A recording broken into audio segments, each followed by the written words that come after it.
Well, two Hoosier entrepreneurs who want to really revolutionize local food delivery.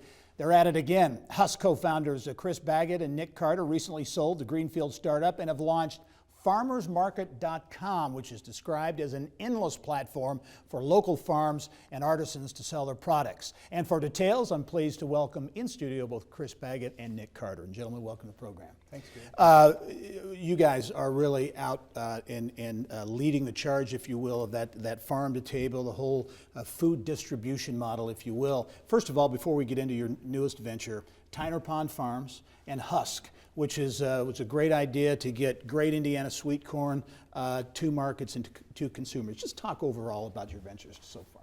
Sure. Well, Tyner Pond Farm continues to grow. Our sales were up well over 100% year over year last year.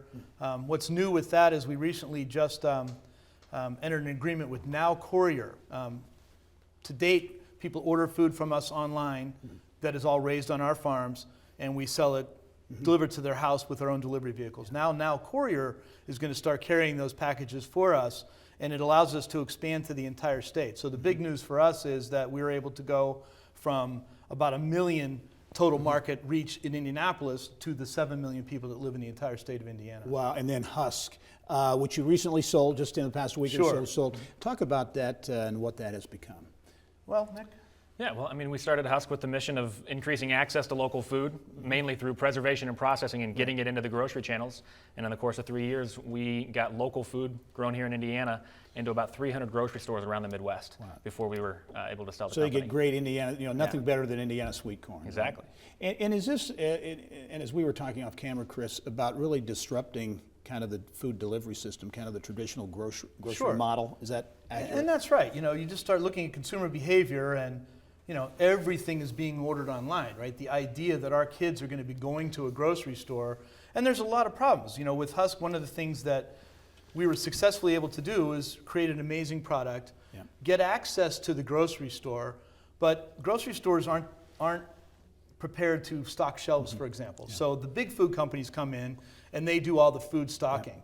So we would put our product on the shelf, 450 grocery stores, and it would sell out immediately, and they wouldn't restock the shelves for 2 or 3 weeks, because they don't have the resources to do it, and we were too small to do it. And it just got us thinking that the grocery store is really kind of broken. How do we fix that? Let's talk about farmersmarket.com, the new venture, which is a very interesting model.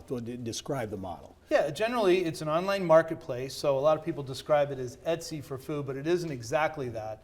But it is really designed to disrupt the grocery business and also augment the grocery business.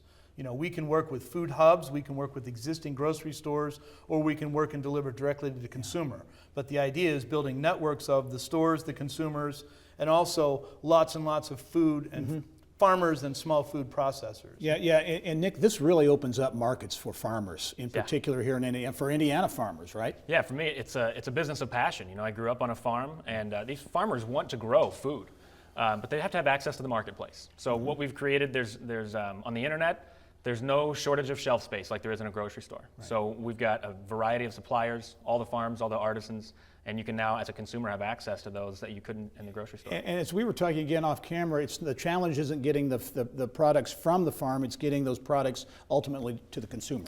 Yeah, it's called the last mile of distribution. It's the most difficult part, and grocery stores historically, or any kind of brick and mortar retail, has owned that last mile of distribution, but as Chris mentioned, online is completely disrupting that. Chris, final question to you. What could this mean for Indiana farmers and for small and mid-sized communities all over the state that frankly are really challenged from an economy standpoint? Absolutely, right? What are the alternatives for these people?